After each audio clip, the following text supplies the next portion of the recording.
안녕하세요. 저는 환경대기과학과를 4학년 졸업하고 석사 1년차를 하고 있는 박정현이라고 합니다.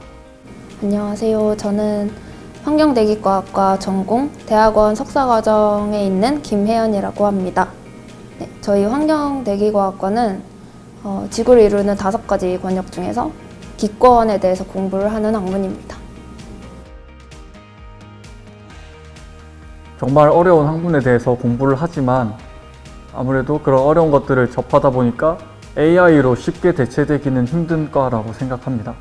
AI로 대체될 수 있는 여러 분야가 당연히 있고 저희 과에 관련된 많은 내용들도 물론 AI로 대체될 수 있지만 그래도 이런 기후를 예측하거나 기상을 예측하는 부분에서 뭐 좀 더 물리적으로 개선하거나 이런 부분들은 당연히 이제 사람의 손을 거쳐야 되기 때문에 그런 부분에 대해서는 저희 과가 아무래도 조금 메리트가 있지 않나 그런 생각을 합니다. 제가 생각하는 환경대기과학과는 유사 컴퓨터공학과입니다. 그 이유는 많은 분들이 잘 모르실 거라고 생각이 되는데 저희 학과는 컴퓨터랑 뗄래야 뗄 수 없는 그만큼 활용을 많이 하는 학과라서 그 부분은 좀 먼저 전달을 드리고 싶습니다.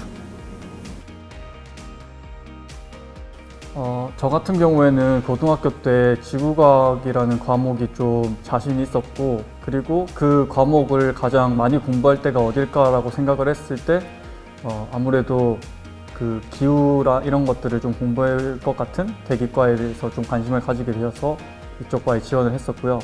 그리고 미래 기후에도 저는 관심이 좀 있었기 때문에 그래서 이 과에 지원을 했었습니다.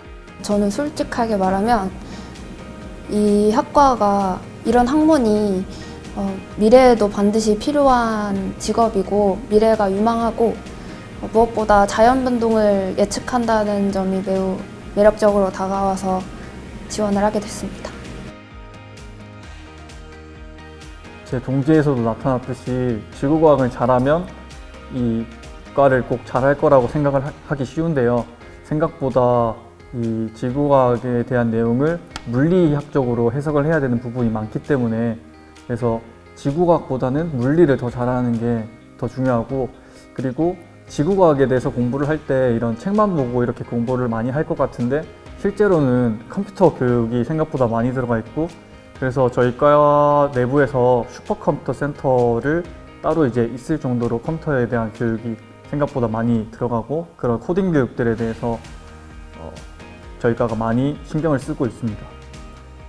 선입견이라고 하면은 보통 좋은 성능의 컴퓨터나 슈퍼컴퓨터를 샀는데 왜 이렇게 잘 못 맞추냐 이런 언론이 되게 많았는데요.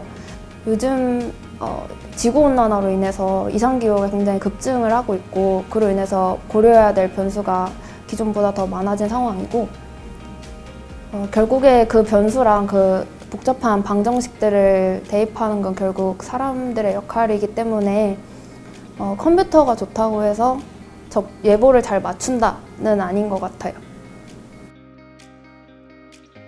일단 대기과가 전국에 7개 정도 있는데 그 다른 대기과와는 좀 다르게 대기 환경에 대해서 좀 더 공부를 많이 하는 편이고요. 그래서 2학년 때는 기상 특기를 통해서 어떻게 이런 것들을 관측할 수 있는지 이런 것들을 좀 배우고 3학년 때는 대기 오염학 그리고 뭐 대기 오염과 관련된 그런 다른 학문들에 대해서 배우고 그리고 대기 화학 이런 것들을 좀 배워서 환경적으로 이 오염 물질이 어떻게 작용하는지 이런 것들에 대해서 배우기도 합니다. 저희 과 같은 경우에는 도시 기상을 다루는 되게 작은 규모의 분석을 하시는 분들도 계시고 되게 전지구적인 규모를 다루는 분들도 계시기 때문에 다양한 규모의 기후 분석을 공부할 수 있을 것 같습니다.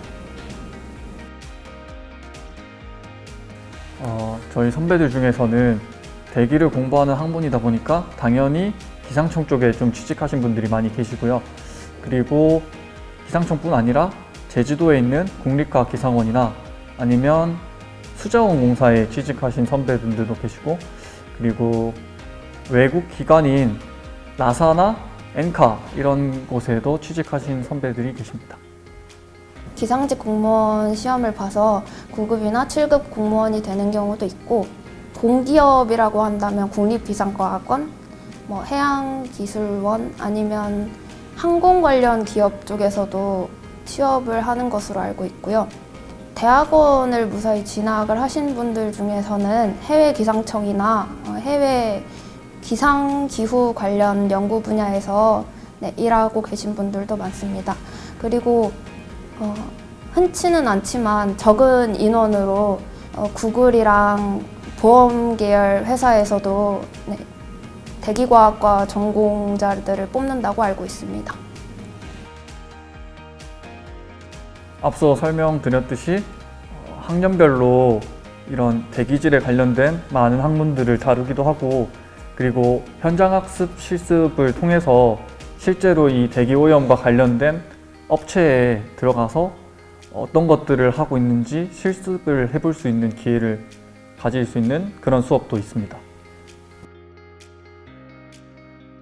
네, 지구과학과 같은 경우는 해양학이나 지질학 위주로 공부를 하는 걸로 알고 있고요. 대기과학과는 대기화학 같은 경우는 지구과학과에서도 다루는 경우가 있지만 대기역학이나 종강기상, 미기상, 항공기상 이런 세밀한 대기과학 분야 같은 건 대기과학과에서밖에 배우지 않는 걸로 알고 있습니다.